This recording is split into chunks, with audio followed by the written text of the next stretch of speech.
Aerial story of another victim of murder by Crime Curio.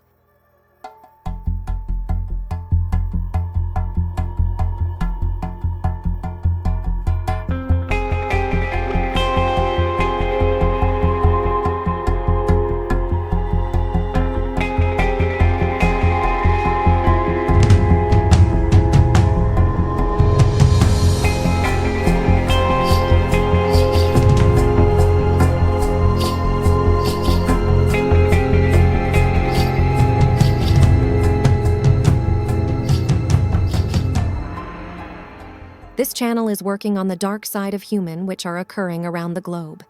Today's story is very sad and mysterious. Michelle Davis was born on December 15, 1966. The 41-year-old woman lived in Des Moines and had 3 children.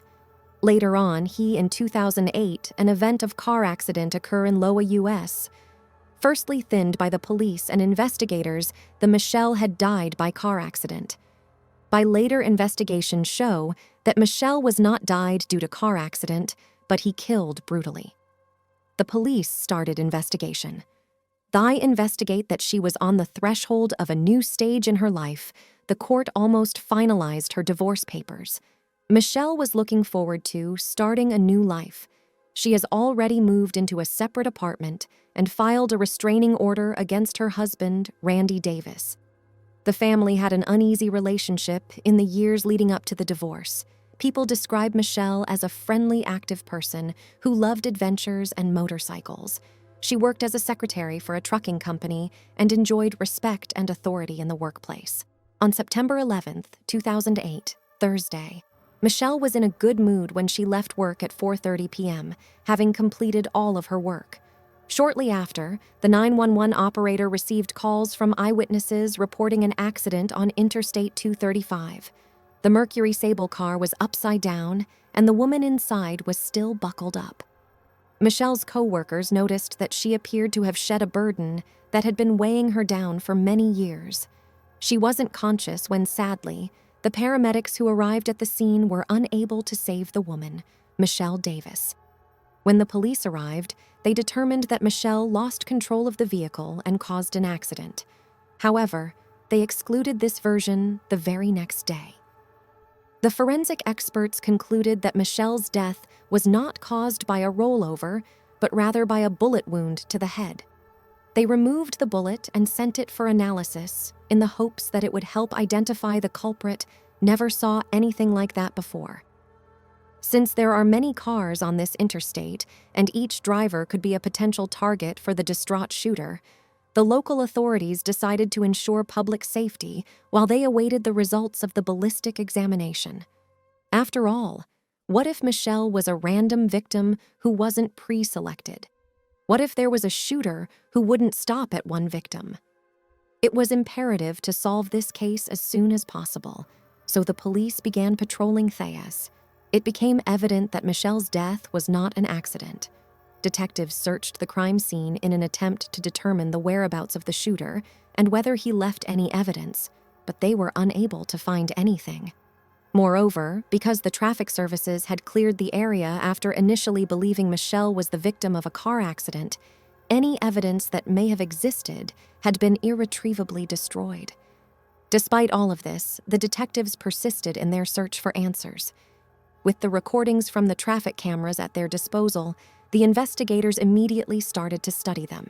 They needed to find the recording from the camera closest to the crime scene and rewind it to when people started calling 911. 30 minutes later, they found what they were looking for, a video showing Michelle's car lying upside down, but the quality of the footage wasn't good. These days, CCTV cameras frequently help the police solve various cases, and this case was no exception. All that was left for the police to do was to keep checking the remaining camera recordings and look for potential eyewitnesses, while the police team continued to study the recordings from other traffic cameras. The investigator assigned to the Michelle Davis case went to her family to let them know that her death was not an accident. It was an unpleasant development because the investigators were certain they already had the necessary clue, but unfortunately, it was a false hope. As was first thought, Michelle's family was shocked to learn that she had been the victim of a crime. Michelle's mother, Patty, passed away before her life ended, and her father, Michael Lee Cosner, lost both of his daughters. His first, Cheryl Sue Cosner, died when Michelle was just a year old in 1965, and now, 43 years later, Michael Cosner has lost another child. These losses are the worst things that parents can go through. Michelle's family told the investigator that her life was gradually changing and that she had no financial difficulties, but they also thought that Michelle's husband, Randy Davis, was the only person who could harm her because the court had almost finalized their divorce. After Michelle and her husband broke up, a different detective went to the workplace where Michelle worked to speak with her coworkers. It was then that the investigators discovered Michelle had a close relationship with a man named Matt Jorgensen, who was also her colleague. According to Michelle's friend, the couple's feelings were mutual, but since Michelle was divorcing Randy Davis, they chose to keep their relationship a secret, meaning that only a select few of their close friends and colleagues were aware of it. Thus, the authorities now had two possible suspects. The investigators met with Matt Jorgensen to question him about his whereabouts on the day of Michelle's death. He did not conceal anything, acknowledging that he and Michelle had a romantic relationship, as he stated they never argued or had fights. Attempts by Randy Davis and Matt Jorgensen to reach Randy were unsuccessful. All calls went straight to voicemail. The man was horrified by Michelle's passing and provided the police with every detail of his activities the day she passed away. His alibi was verified, and the police removed him from their list of suspects. Upon receipt of the ballistic examination results, it was determined that a .22 caliber rifle had been used in the crime. Experts determined that the shot was close range, and since the incident occurred while the victim was traveling on an interstate, police surmised that the gunman was probably in a different vehicle that was traveling beside Michelle's. The police received a call from the insurance company at the same time as this case developed a new suspect. Todd, Michelle's brother, was claiming payment under her life insurance. While crimes committed with the intent to obtain money from life insurance are not uncommon, was this case one of them?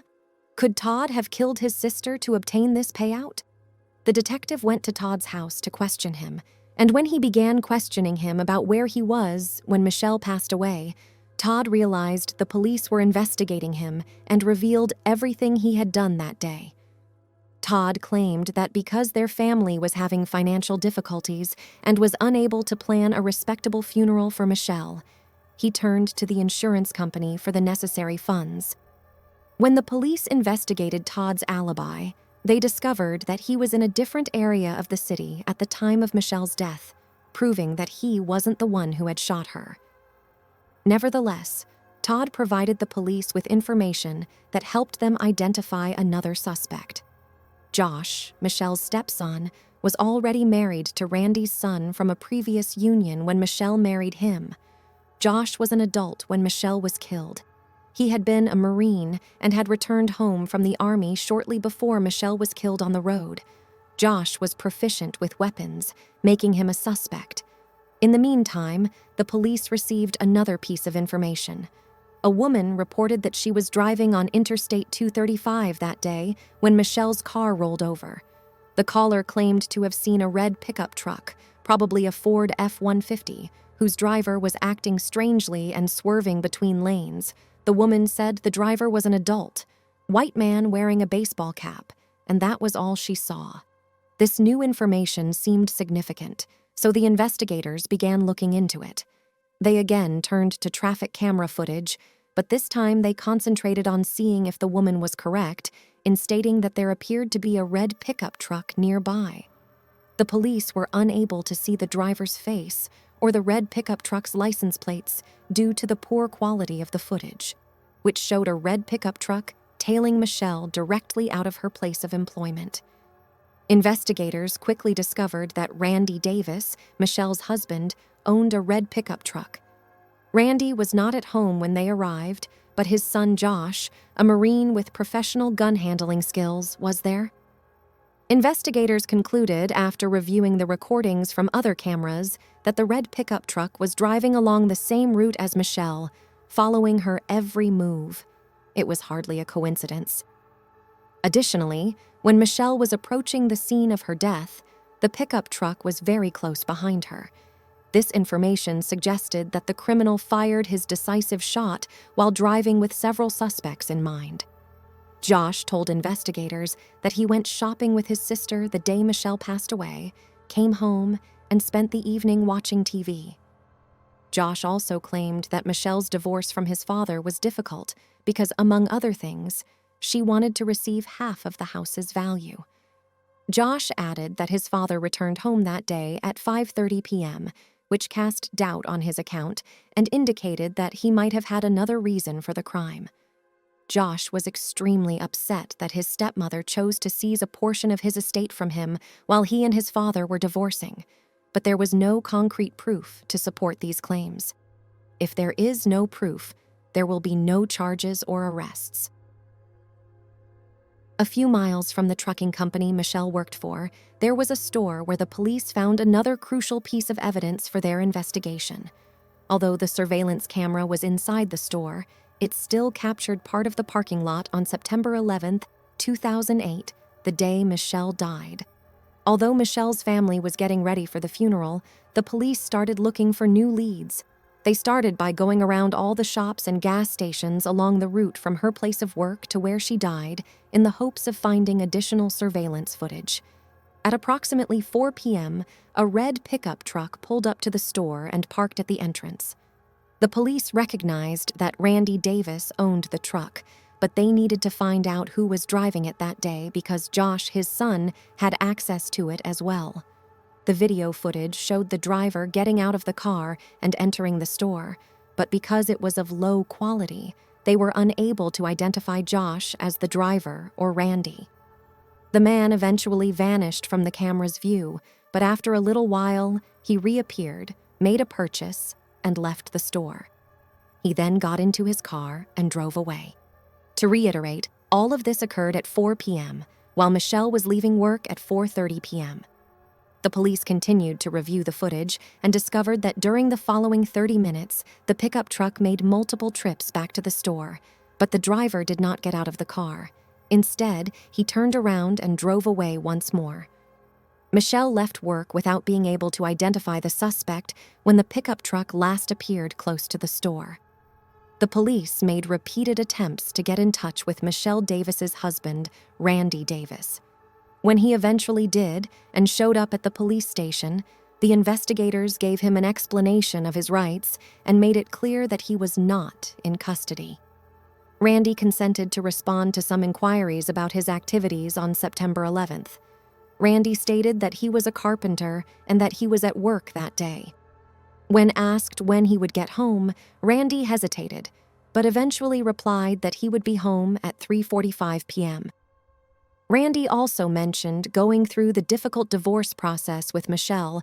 After all, they had been married for 17 years. It was in conflict with the security footage and Josh's testimony, according to which his father returned home at 5:30 p.m. Josh's testimony that he was already home when his father arrived was again refuted by Randy, who claimed he didn't leave the house after 3:45 p.m. The father and son's alibis depended on one another, and after speaking with Randy, Randy claimed he was home alone when Josh arrived, and they cooked dinner together. When the investigators discovered that one of them was lying, they told Randy that Michelle had actually died from a bullet wound rather than injuries sustained in an automobile accident. Michelle's family was the only ones who had been made aware of the incident because the police had withheld this information.